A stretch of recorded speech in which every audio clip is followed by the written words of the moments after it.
Evening, everyone. Thanks for coming in today for our discussion on high functioning or low functioning, which box to tick. I just want to start with a brief introduction of what is SCAN and when did it start. Now, SCAN started in 2015 with a set of few people like Vimal and Gopi. And I was not part of that when the SCAN group started. And it started as a parent group where I remember quite well. It started in Telegram as a parent group where lots and lots of parents with with children of different disorders started joining that group to support each other. And it was a fantastic group because there were more shouts of anxiety in that group, people asking, I have this child, where do I go for a school? Or with this area, where do I see a therapist? Or this is happening to my child, what do I do about it? And I just found that group so amazing because parents just started sharing their knowledge and helping each other and supporting each other. That was probably the first type of group that I have come across with so many different mixture of parents who are sharing their views and thoughts and supporting each other. So that was phenomenal for me. And also, along with that Telegram group, SCAN started a thing called Mitra, which was basically in Vimal's house, where they started conducting events for parents and the children with special needs to come and spend a lively evening together. And they would organize music, they would organize dance programs, they would organize workshops from different professionals. And it was such a fun evening. We would be, as parents looking forward to see when is the next Mitra event going to happen, and that was something which the kids also started looking for. It was huge on our mental well-being because we could just go there. It was such a inclusive event. People didn't mind about any child. You can scream, you can shout, you can join in the fun. Everything was accepted, and parents just loved to spend evenings. And we used to get together for so many different variety of things. So that's how the whole SCAN started in 2015. They have a core committee who sort of has these discussions on what programs can happen, what events can happen.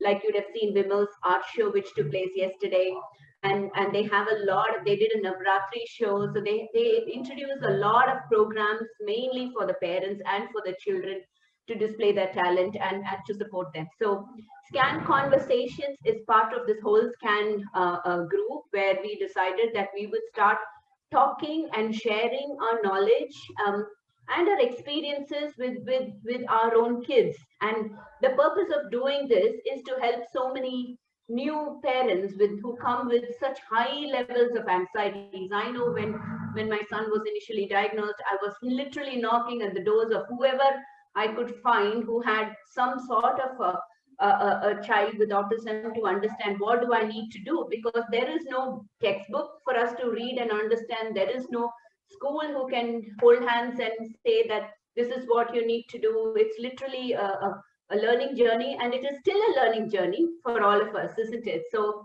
the learning element doesn't stop. And I thought if we start sharing things about our kids and what our perception of different elements in this journey are, this may be helpful to many new parents who are starting this extremely challenging and difficult journey. So we started our conversations last month. November was the first one where our discussion was very light-hearted. It was purely to say how we cope during the whole COVID atmosphere and how the whole thing, we managed to turn an extremely challenging situation into a very positive, amazing journey with our kids. And this time I thought we'd probably touch base on a little bit of a deeper topic. And one of the things which goes into the minds of most of the parents, it's not specific to children with autism, but it is to kids with different disorders who have a variety of spectrum needs. Is my kid high functioning? Is my kid low functioning? What does the term high functioning or low functioning mean? What does it mean to me? What does it mean to my child? How is it actually helping my child, or how is it not helping my child? And is there a meaning to this term? Do we actually define this? Why do we need to define this? Why do we need to put these labels? So these are all the different questions that come into many of us, and we would have seen multiple discussions of this in so many groups, be it in Facebook or in Telegram and WhatsApp. This is constant discussion happening. So I thought, let's put some perspective into this, and let's start this discussion by going around with each of you to understand, what do you think with respect to your child, with respect to the experience you've had, as to how do you define the term high functioning or low functioning. So I'm going to start the discussion with Veena, if it's okay. So Veena, thank you for joining us from Mumbai today. Now, Veena, you have a son, Varun, who's 20 years old. And I've heard a lot about you. You were in Chennai as a special educator working for Vidyasagar before you had the whole experience of Varun being part of your life. And we've had a discussion as to how challenging it was. So I'm going to leave it to you to explain about a little bit about Varun, what type of disorder he has, and what is your perception of high functioning and low functioning, and has it helped? Hi everybody. I am Varun's mother. Varun is a 20-year-old, cheerful, happy, confident guy who has Fragile X syndrome. Fragile X syndrome is a genetic disorder, and it's a single gene cause of autism, and also it's the most common inherited form of intellectual disability. Varun, whether he's high functioning, low functioning, I know I've heard this term a lot when he was a kid, when he was in school, and whether is he learning enough, is he not learning enough. But as a parent, being a special educator, the first thing that I learned is that every child is capable of learning. Whether one may learn it if you are longer, everybody learns. All of us learn. There is no difference. Even our special needs children do learn. What differentiates them is, firstly, when you as a parent have your child, you realize, okay, this child is not meeting the standards, as you said, what you want to look for in a regular child. That's when we do the IQ testing and all the testings to know that, okay, your child is not at par with the regular crowd. So we went through all that, and in a regular school, it is more evident because you see a lot of other children who are performing well, and that's where you see the biggest lag, because you see your child is not able to cope, maybe because of different issues. Each child is different. He is high functioning, as you said, in certain areas. And with regards to Varun, he's very creative. He's very good in English, but maths, it's a challenge for him. If I would look at what would he enjoy more, of course he would enjoy reading. Of course he would enjoy doing art more, or presenting his art and teaching through art, or learning to draw through art.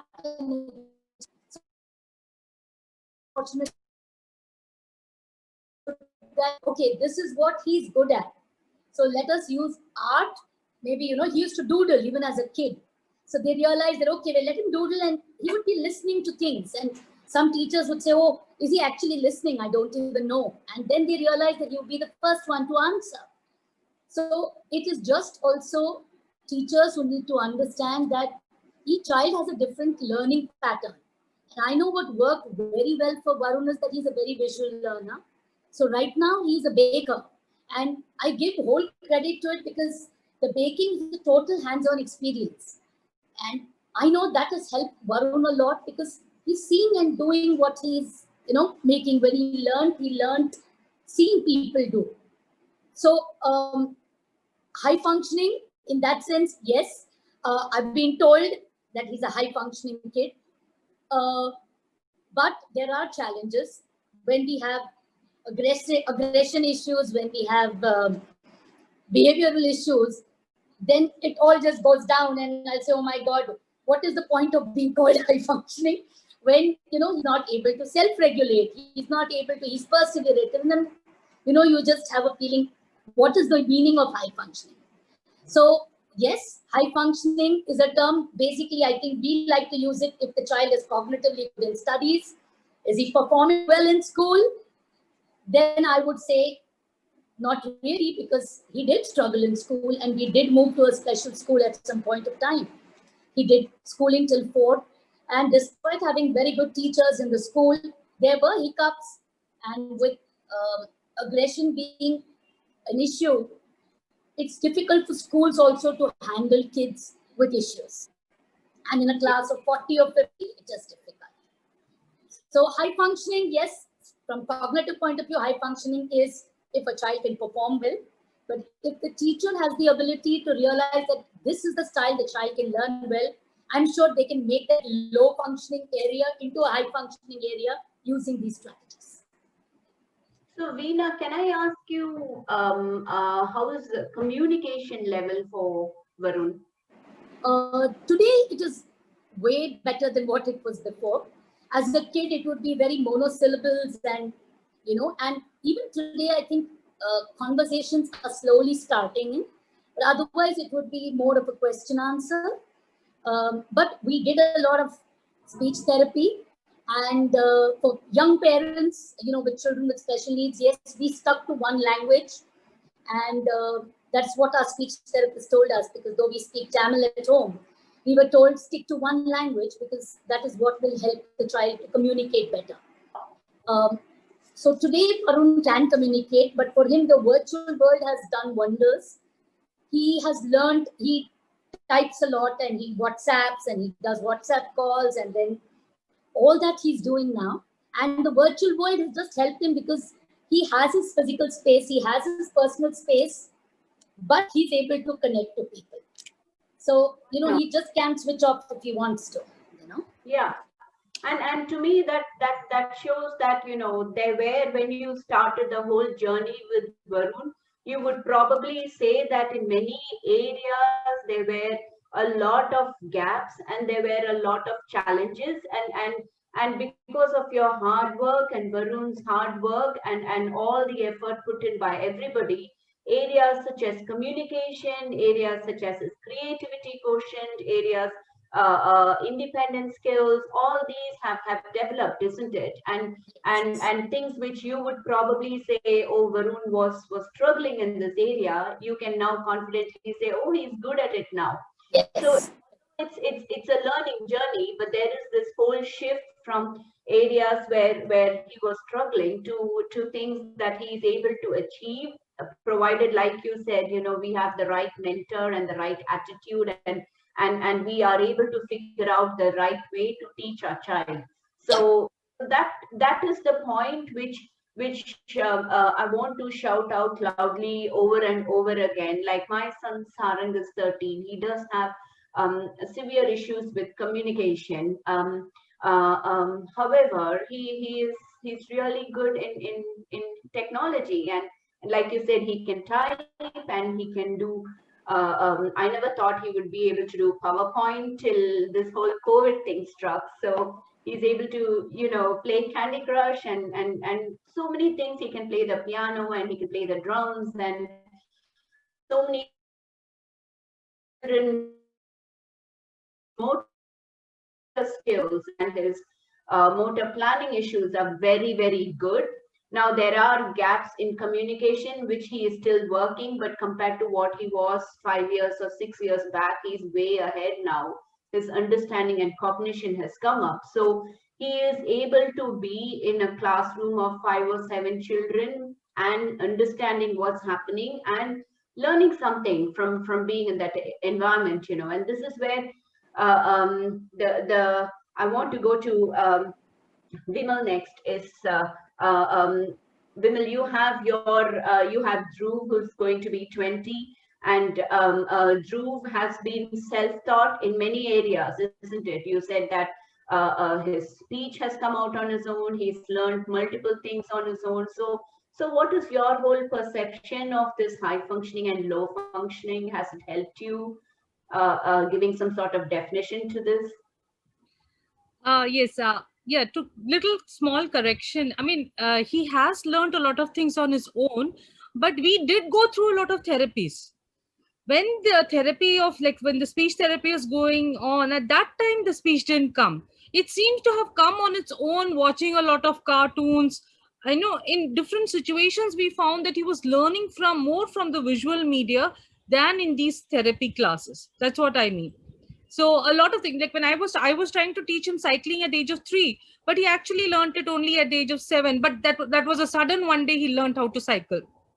So I cannot say that, I'm not able to say that it was us who taught him, because it seemed very often to me that when he was ready, he seemed to learn it. So that's how I've said that a lot of things he seems to have learned on his own. But then we were always trying.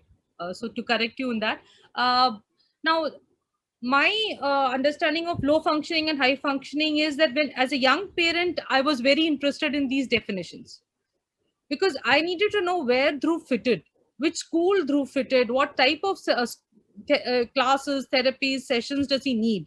So for me, I needed to know that, and that's why I was thinking. When I used to compare Dhruv with autistic children, Dhruv also has Fragile X syndrome, which is the same as Veena. And I wouldn't repeat all that. Just to say that it's all the similar. I mean, the disorder is the same, but again, here it's a spectrum thing. One child performs very differently from the other. Now, in the case of Dhruv, what I used to think is, I wish I had a child who had pure autism, because at least a child with pure autism can learn. My child is not learning. I'm finding it so hard to teach him even alphabets and numbers, and just so much resistance to learning. So at that time, for me, high functioning was functioning in academics. For me, high functioning meant that my child, in my own perception, was low functioning because he was just not getting academics. Now, at the age of 20, all of these definitions have changed. I no longer think of anything as high functioning or low functioning. I put aside this because these are meaningless terms. For me, there is no help in defining Dhruv as high functioning or low functioning. There are areas he functions well. There are areas he functions poorly. So the areas he functions poorly, he still needs our help. Those he functions well, it's okay. So this is all I would rather use. This term I would not like to use today as at this age. And apart from that, what I'd like to add is that the everything high and low functioning is a comparative yardstick. It's a comparison. You're making a comparison. So compared to something else, this is high or low. This is not absolute. Yeah. And this is where I think, as parents, we use that yardstick to compare our child with other children. And we sort of keep boundaries, and we either restrict our child thinking, no, our child cannot do this because our child is low or high functioning, or maybe our child is high functioning, he can do this, and maybe over push the child as well. So, yes, both sides to that a coin, where we sometimes as parents make that mistake. We tend to put our child in this bubble, isn't it? Yes, that's a very good point, because one of the key things is one shouldn't have very low expectations of one's child also. That could harm our child. If I keep saying, oh, this is all he can do and let him be happy in this and that's enough for him, it's not healthy. I wouldn't say that for any next generation person. So I think that is very key, that we need to, just a minute, Bala, I'm on. Yeah. I mean, that's what you said is absolutely right. It's just we should not do both. We should not be restrictive. And at the same time, we should not be accepting that this is what is the potential, because unless the exposure is there, And unless the right modality of teaching is there, how will the child learn, and how will the child show the progression or the thing? And one of the things I find is the whole high functioning, low functioning is defined based on their communication ability. And many children cannot verbally talk, cannot communicate or express their thoughts and opinion. So they are classed as low functioning because they cannot talk. Yes. But when you think about it, they may be able to express, but they haven't found the right way of doing it yet. And so many children, if you see now, who are non-verbal are actually doing degrees in big universities. They are writing articles, they are writing books, they are communicating, and they are actually much high functioning than probably a very well verbal kid who is able to Yes. talk his daily needs and stuff. So Yeah. so when you No. draw that line, And where also, see, you that can't draw a thing. line. Yes. Another thing, see, I'm just telling you, as I am sitting with Dhruv, I understand one very important thing. The thing that is really obstructing his learning is his anxiety. Now, when he has a teacher in front of him, he gets frightened. He wants to perform. He's scared he can't perform. There is a hyper arousal happening inside him. His brain is going in 10 different directions, and he's frightened and confused and angry all at the same time. So that is one of the key reasons why learning doesn't happen easily to him. Whereas when he's sitting quietly in front of the computer, like Veena shared, that this this virtual teaching is helping Varun, which is, I think, what will eventually work for Dhruv also. Okay, so that is even this is now a new opportunity for us to try once again to go towards learning for Dhruv, because earlier all these other things are just coming so much in the, it's like what sensory disorder is for autism in Dhruv's case. So it would just burst out into a huge behavior issue. Teaching sessions would become behavior issues. So that is when we realize that it's better not to teach him, but let him be self-modulated and calm rather than go berserk. Now there is an opportunity, thanks to virtual learning. I could try once again. So every time one picks up one's bags and goes to another city and starts trying in that, and then another, a city of one's imagination. Okay, in this imaginative world of mine, maybe these teachers will work or this group of ideas will work, and then one starts trying. So I'm thinking about it of late, that let me look at this whole thing all over again and try virtual learning. Now that I understood what's going on, imagine he's 20 and now I'm understanding clearly what's going on inside his mind. Absolute. And that's where I said this learning journey never ends, isn't it? It's always there. I think we should probably hear Geeta's perspective as well. Geeta has got Vinayak, who's 22 years old, and he comes with a rare disorder, isn't it? Geeta, I'll let you talk about your son. Yeah, hi, good evening. My second son, Vinayak, is 22, and he has a rare neurological disorder called Sturge-Weber syndrome. In fact, 22 years ago, we were in Delhi when he was born, and the doctors were bewildered. They had never seen such a case before. In Sturge-Weber syndrome, the child is born with a port wine stain on the face. It's like deep pink or purple birthmark on the face. And it could be just a small speck anywhere on the face, or it could cover the entire face. Now, in Vinayak's case, it covered his entire face. So this baby, was born with a deep purple face, and they didn't know whether it was just an injury during childbirth or whether it was something else. And there was a neonatologist from UK who was at the time of his birth, and she correctly diagnosed it as Sturge-Weber syndrome. And that was the initial stages. She also mentioned horror stories on what all it could mean.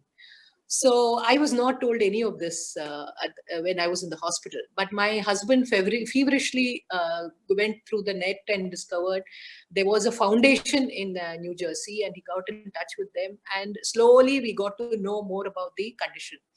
Now, this condition is like, stroke in the first trimester. So the stroke causes the trigeminal nerve to act erratically, and so there are a lot of blood vessels which are formed in the facial region, which lead to the port wine stain. These blood vessels could be on the brain, they could be on the eyes, so the eyes could get affected, and glaucoma is one major cause of this. Then the brain, there is cognitive impairment, and of course that leads to speech delays and motor delays. But in this case, and of course, not to mention seizures. So when he was 2 months old, he started getting seizures, and this was continuous. And we had a tough time because none of the doctors could really address that issue. And thankfully, one of my husband's friends asked us to come to Chennai to meet Dr. Vishwanathan, and who had just returned from the UK, and he was a pediatric neurologist. And surprisingly, Delhi being the capital of India, there were no pediatric neurologists or neurosurgeons. And there had to be a surgery done on my son. So Dr. Chidambaram did it. And then they told us clearly that he was going to be a special needs child. But what I'm saying is every child is unique. Not all children born with Sturge-Weber syndrome have cognitive impairment or glaucoma or other issues. I traveled to the US and the UK to meet the parents and the support groups of Sturge-Weber syndrome, and I found surprisingly that my son was much better. The other children were far more affected, and so I came back with a vengeance to work with him and accept his strengths and weaknesses. I wouldn't say high functioning or low functioning. In fact, I would say we should look at clearly at the strengths and weaknesses of the child and work on those issues. So at 7 months, when Dr. Vishwanathan saw him, I asked him, is he going to be a vegetable doctor? So he said, no, don't be silly. He's going to do well. And 2 years ago, when Dr. Vishwanathan met me, he said, Geeta, I was very scared when you asked me the question 20 years ago. I myself didn't know how this child would develop, but I'm very happy to see his development. And see, early acceptance of the child's weaknesses, child's condition, helps parents plan a whole lot of things for and enable the child to grow in a much happy environment. So, and because Vinayak also had a sibling, the sibling was a role model for him. He saw his elder brother, and he wanted to, listen to the music that he was listening to. He wanted to wear the clothes which his brother was wearing. He wanted to visit the bookshop every Sunday with him, So we inculcated all those things, and he was one of the youngest members of the British Council Library, so in Delhi. So he formed a personality of his own, and he is very, very heavily into music. So I would say we noted that one of his strengths was music, and so he would learn everything through music. For example, the school taught him the 7 days of a week. So I put it in a Sare Gama Padanisa kind of a note. So he learned it in that way, and it became easy for him. It was not stressful at all. And similarly, continents and the planets and everything happened very musically. And he's also a visual learner. So for me, saying high functioning or low functioning doesn't make sense. It has never made sense to me. And I always look at the child's strength, and we work on the child's strength and help him reach his full potential. So now in Delhi itself, my in-laws lived with us So they spoke in Tamil for to help his eldest brother understand Tamil. And so Vinayak also hearing this, he learned Tamil. Then with the driver and the maids and the school helps, he learned Hindi. And English, of course, was being taught in the school. He went to Vasant Valley, which is being run by India Today Group in Delhi. So he learned 3 languages, which was a big surprise for all the therapists who worked with him. And I think children amaze us. You know, we should never give up on special needs children. And they may be lacking in certain areas, but they do exceptionally well in the other areas. So we should be open to, you know, such things. I manage the Sturge Weber support group in India and South Asia. So lots of these parents come and say, my child doesn't do this, you know, his classmates do so and so, and maths aata hi nahi hai. And so I tell them, it will come when it has to come. So children will not write till their finger muscles are ready to hold the pencil and write. So you should not be pushing them to write or read. You know, you have to prepare them. It may take a bit longer for special needs children, but that doesn't mean, you know, he or she is low functioning or high functioning. So we have to be aware of it all the time.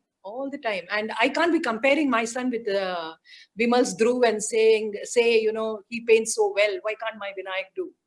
But Vinayak hates holding paints because it makes his fingers sticky and messy. He doesn't like messy work. So gardening is out. But he's into music. He learns Western classical vocal and Indian Carnatic as well.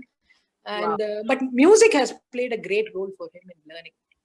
So we should identify such areas and help the child instead of going for therapists ratings of high functioning and low functioning for our children. And one of the flawed system of assessments in Indian system, I found in Delhi, we went to a government agency for assessment. And there they showed a picture of a lady washing clothes on a stone near the river bank. And they expected Vinayak to answer, say that she's washing clothes. Whereas our children are used to a certain kind of washing clothes, which is, putting clothes in the washing machine. And he couldn't say that. So there were many such instances where he couldn't answer. So his grading was much lower.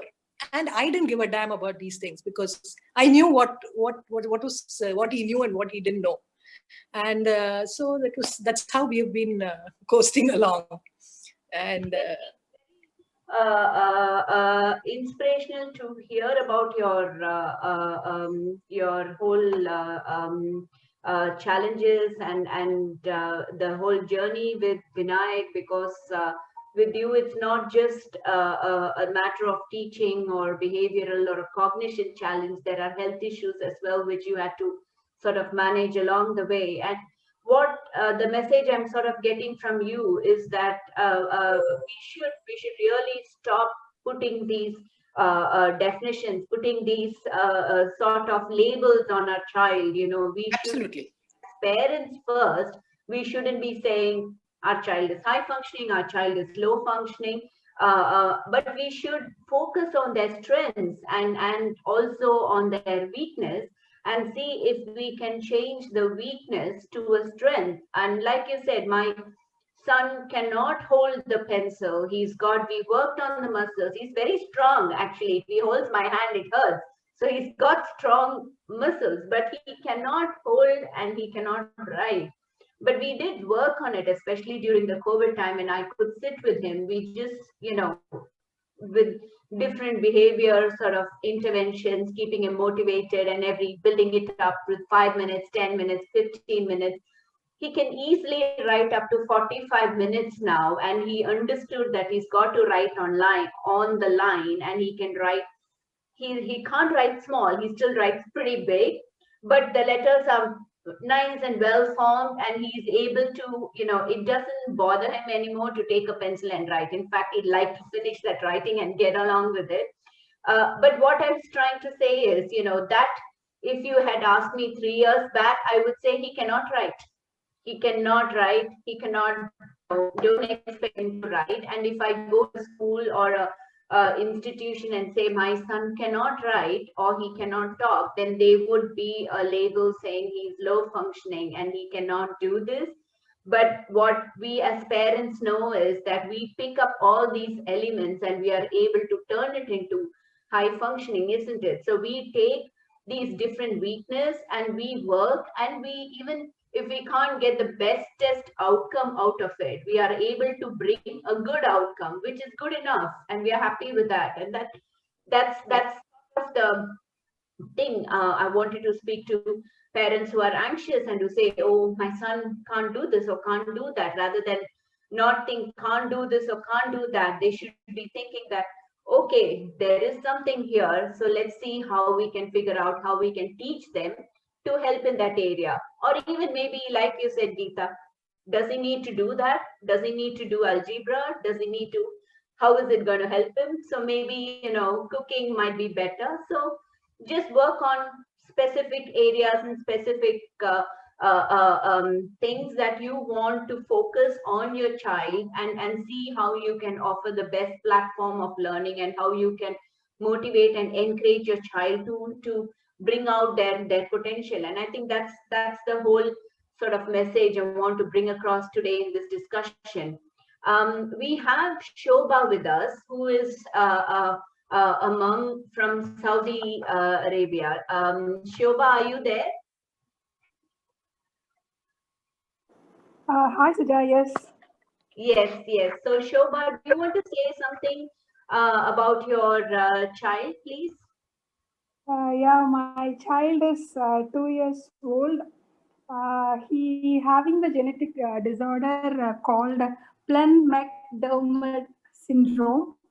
It is basically some deletion in the 22q, mainly 22q 13.3. The deletion, they called it as Plen-McDermott syndrome. Shortly, they called PMS. The journey is, he born very normal. His birth is normal. Everything went normal until we started diagnosing at 5 months of age. We thought he might roll over that age, but he couldn't. So we went through the hospitals. They suggested some physiotherapies, and that time he has the problem of low muscle tone. He couldn't, that 5 months age, he couldn't focus on mother's face. He's not responding for anything. He just lie on the floor and doing the limbs movements randomly. After starting the physiotherapy, his muscle tone started improving a lot. Then he done a rollover at 10 months of age. Then our pediatric still the clue was not there, because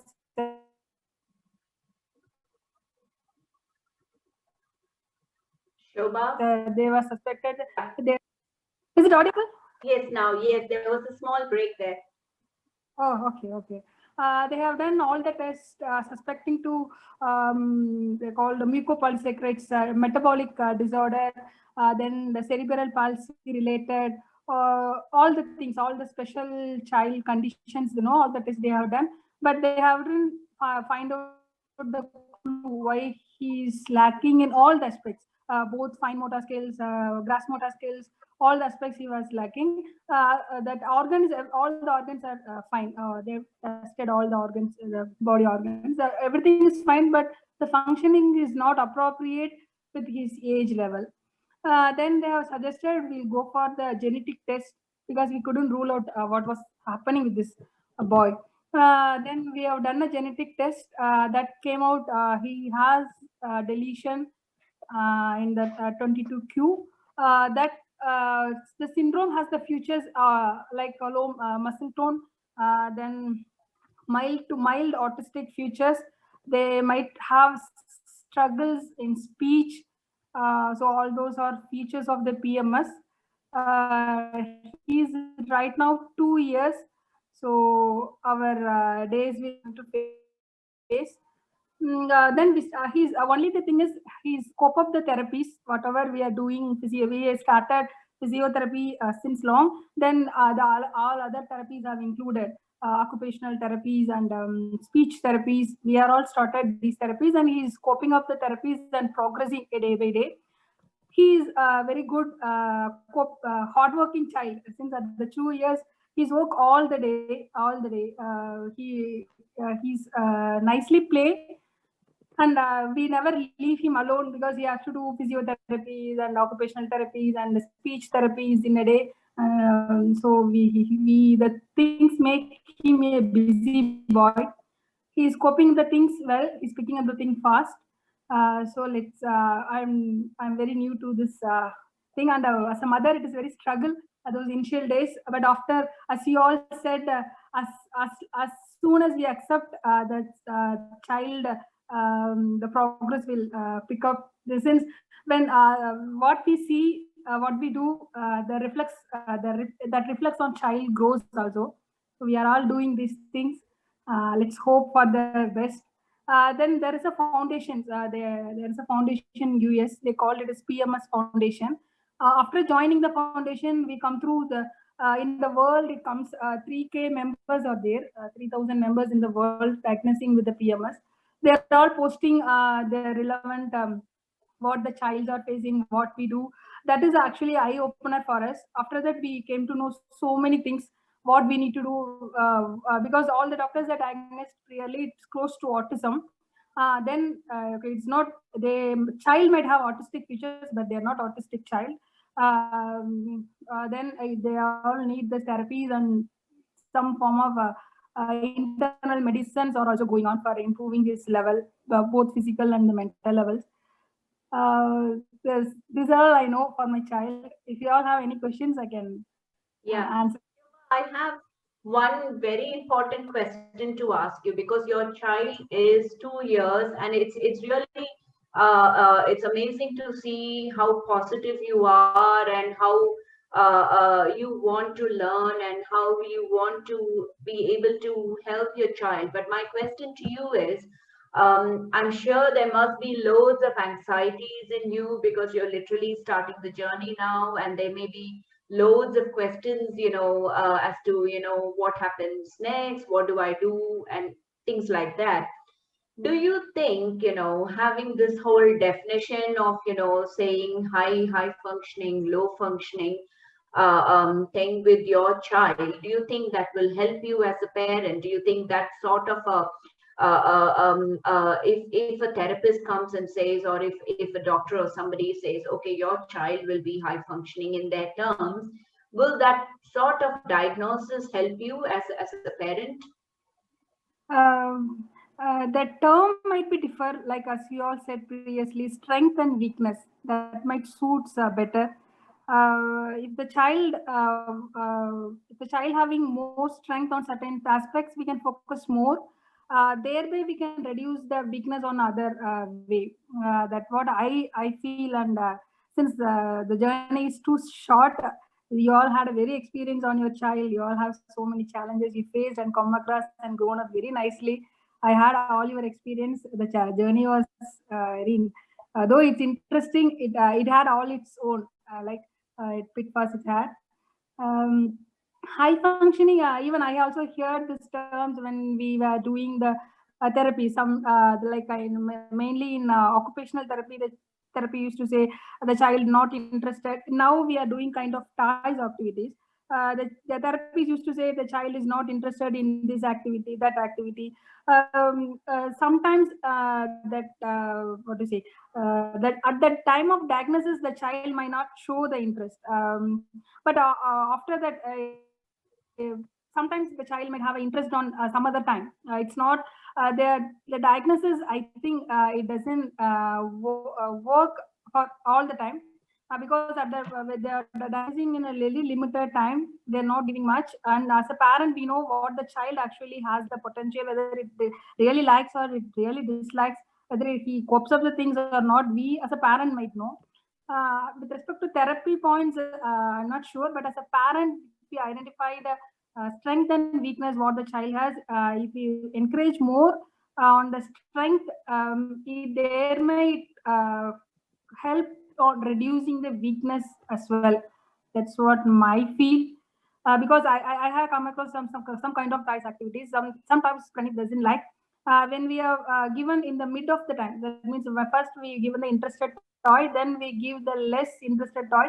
He gives some patience of doing some at least for a second. The interested toy he may do for some 2 to 3 minutes. That less interested he can do for 30 seconds or 40 seconds. That's what I know. This is what level I know. Okay, that's I think that should be the best approach. Is we take it in very small steps, and we work towards small goals that we feel we can achieve initially, and then slowly build it up, because otherwise we have to carry on with our day-to-day life and our activities. We have to look after our family, and we've got this additional challenge of helping our child and dealing with their challenges. So it's not going to be a simple task.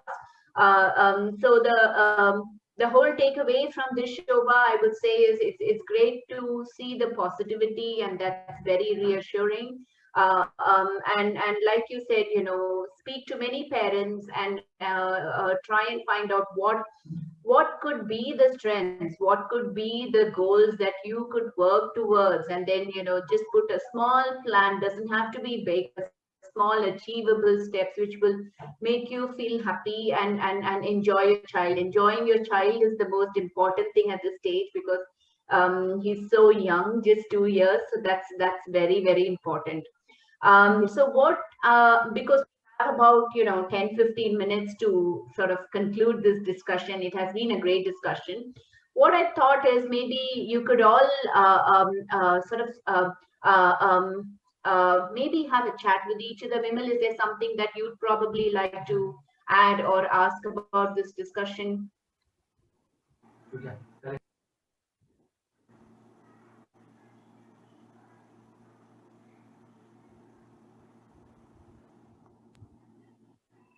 Can you hear me?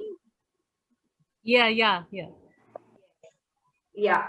So what I was saying, Vimal, is do you want to maybe ask or share something which we can conclude for this discussion, because we have literally only about 10 or 15 minutes left?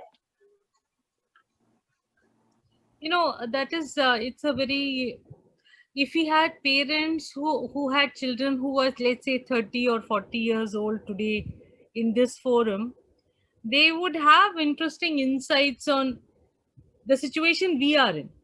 Even we are still in a certain type of situation. If you think about it, we are not in the same situation as a parent of a under 10-year-old, but we are all parents, Veena, Geeta and I, parents of above 20 and above. But what is our situation if one tries to define? One is trying to maximize potential.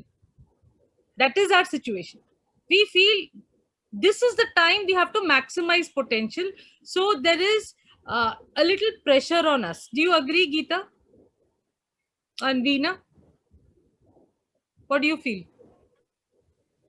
Vimal, I wouldn't say so, because I have refused to put pressure on myself to make my son do A, B, C. Okay. Now, so I'm okay. As long as he's happy and he's doing something that he loves doing, I'm okay. And for example, in school, he didn't know maths because he had a left brain, right brain issue. His left brain was far underdeveloped than his right brain.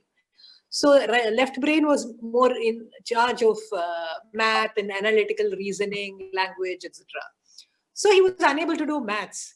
But we said, okay, fine. But he wanted to do maths in arithmetic in class, because when the entire class is doing arithmetic, these two children, special needs children who would sit in the class with the special educator, would do basic simple math, addition, subtraction, etc. So we said, why don't you give them a calculator? and teach them how to do mathematics on calculator. So he developed the habit of using a calculator to to do maths. So we have to, console ourselves and reassure ourselves, saying that there is a way of doing things differently and helping the child feel confident. So now, if they give him math things, he pulls out his calculator and does his math. So I'm not upset that he doesn't know 3 + 2 = 5. He had that faculty is missing in him, but with a calculator he's able to come to the same answer. So that's fine. So that is how we have to find different ways of reaching the goals. Yes, Veena, you were saying something. Yeah, I agree with Geeta, because I see that struggle with Varun too in math. And today I've just reconciled that, okay, how much ever I try, yes, he uses the calculator, and at the most what he'll learn to do online shopping or whatever, and now there are so many tools. You have credit cards, you have cards where you can put in a small amount and, child can use it. So I think today we've also got into that. I think I tried with math, and yes, we always followed the functional literacy program, whichever, what would help Varun for daily living skills.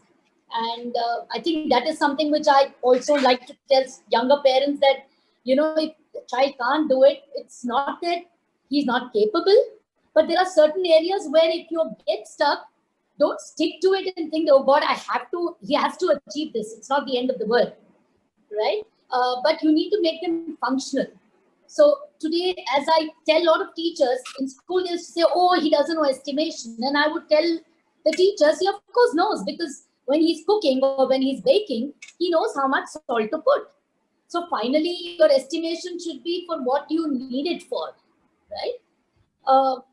That is what is the goal. So I think you take the strength of the child, as Geeta, Vimal, all of us feel, I think, the strength of the child, and if there is a weakness, there will be weakness, but we need to work on that also. You can't just say, chalo, as, okay, he's weak, now I'm not going to sit and do anything with it. We will keep trying, and then either it comes, it doesn't come, then you find some other way of, working towards it. Yeah. I mean, that's the most important thing, is that we keep trying, we keep working. We don't focus, or even, should I say, waste our time on these labels. And, Yeah. and if somebody starts defining their child, saying my child is high functioning or low functioning, they may have some perception of it, but I think that, as long as it's not done to a purpose of comparing their child's traits, but it is to a purpose of helping their child, then that's okay. And that's where we, as a special needs community, we need to completely move away from these definitions. And we should probably also not encourage these definitions when people start quoting them, because it makes no sense. There is absolutely no way what I think is high functioning can be in your mind as low functioning, can be in somebody else's mind as high functioning. So where do you draw the line? Where do you, so I think we should probably start working, focusing strengths and weakness. And this is where I think we should probably, maybe in a discussion later, we should probably bring along some professionals as well,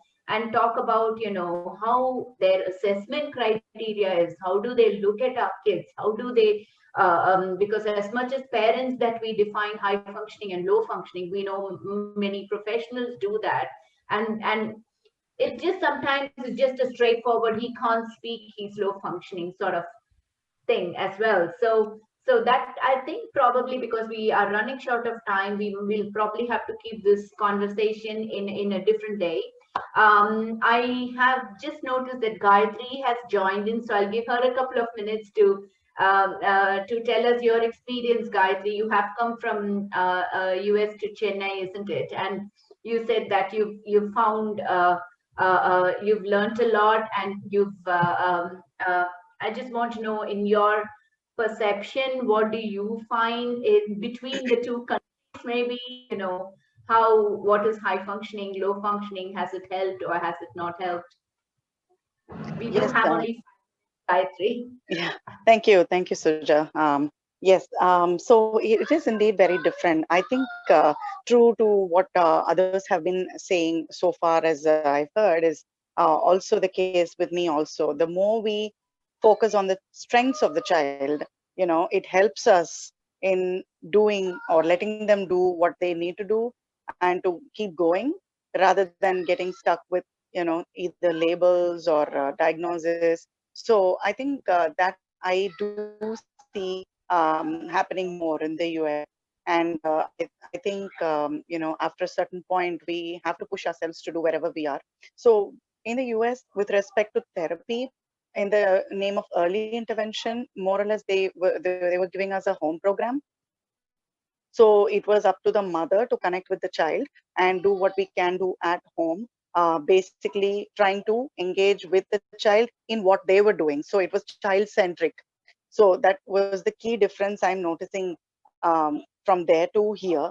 So here there is a lot of therapy and other alternative resources available to us, So we take the children over there and we get things done, but may not be as much on the home front. But again, that's my experience. But after a point, though, the child has to get on their own, and that will be possible if there is an adult who is not giving up on them, an adult who keeps saying that, we can get this done. So being with the child and connecting with the child helps a lot. So I think that's a common thread that we have to take everywhere. So the mother seems to have a very key role in this whole process. So that's one thing I have noticed, and that's one thing that has helped in the process. So I think that is the difference. And also in the US, like in India, every state is different and approaches are different. I was fortunate enough to be at a place where, they gave a lot of importance to, child nurturing. So whether it is school or at therapy, they used to speak to the child directly. So they know what the child is able to or is not able to. Irrespective of that, they speak to the child, and that boosted the child's morale a lot. So we don't have to go through the parents, and we sometimes when there is a speech delay, we tend to think twice before we speak to the child whether they will understand or not. But the fact is, more often than not, the child does understand. But it's hard for us to go that route because we are not able to see that reciprocated right away. But if we keep doing it, then as soon as their expressive language comes in whatever form, they start expressing back. So there is that.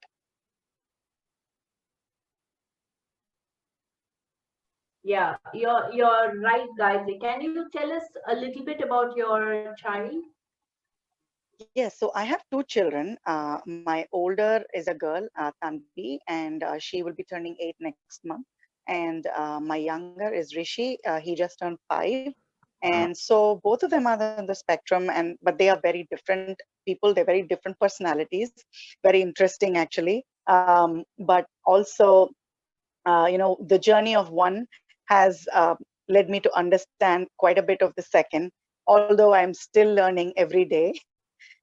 They are very different. Their needs are different. Their um, uh, you know um, strengths are different. They kind of complement each other in a way. And so one thing I've tried hard is to try to keep the two of them together. That there will be a bond, and they're able to be there for each other. So I think more often than not, the lockdown part has helped me do that to some extent, to see the brighter side of things. So my older one was diagnosed when she was 3, but school caught it first because she was repeating whatever the instructions were given to her. And instead of answering, she used to repeat the question. So that was echolalia. And so then we started early intervention. So we did at home and we did speech therapy. But because of her hard work, and also, that things had to work out, her speech, was budding, and everything worked out in terms of speech. So it was more of the social communication aspect. And so with hand holding, that also came through. I think now she's at a much better place than where we started. So I'm really thankful for that. My younger one actually had a lot of sensory issues. So, and speech was delayed. So I realized that he definitely needs help. And there's something that we need to work on. And because I knew what was going on, I straight away went to a therapy center rather than, knocking doors for diagnosis. So didn't want to waste much time on that. So his speech is also budding, and he is now definitely better than when we were starting. So I think end of the day, it is helping them communicate, helping them express their needs, and then eventually finding their strengths and being able to encourage them to keep going that route. I think that's what I'm hearing from you guys, and I think I should be doing. Is a challenge in itself. Having to, it's nice that you said it's interesting, but we can understand and appreciate that it all comes with a different ball game as well. So, but I think the message that everybody has been saying here is that the labels have no meaning. It is what we need to really look is the strengths of our child, and also maybe understand the gaps and the weakness. I don't like to use the term weakness, I call it gaps, and see how we can actually fill those gaps. And certain areas it may not be filled, but that's okay. But as long as it's working, so there is learning for the child, there is a progress, and there is improvement. That's the end of it, however much that improvement is, but there is something good that's happening. That is the bottom line of it, and we should be happy, and we should be thankful that we've sort of been in this journey, and we've learned, and we are able to help our kids. So I think I'd like to finish this whole discussion with this sort of a positive note. I want to leave the whole room open if anybody would like to give a quick one-liner on this, and we can then conclude.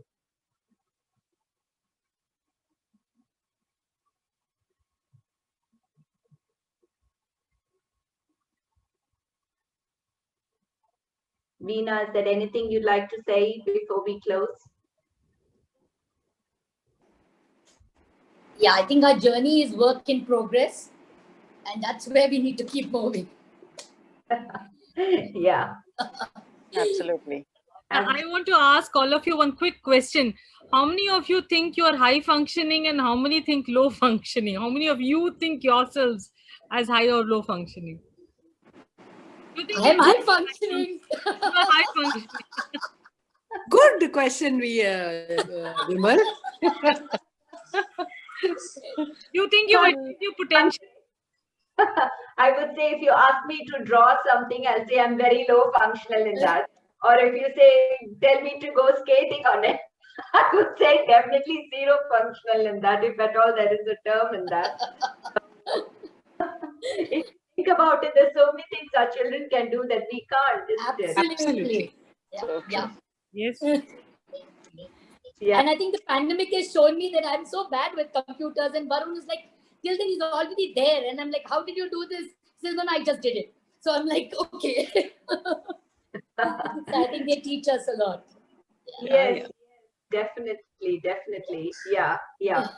So thank you everyone for joining in today and for keeping the time and sharing your experiences. I have learned a lot from each of you, and it's really amazing to see, the journey that each of us have been, each of you all have come through, Veena's and Geeta's and Gayatri and Shobha, who's starting but still has done so much, is just, truly amazing. And of course, Vimal, we all know her amazing journey with Dhruv as well. So thank you for your time today, and we'll hopefully try and catch up with another discussion on how we can take this forward from a professional perspective as well. So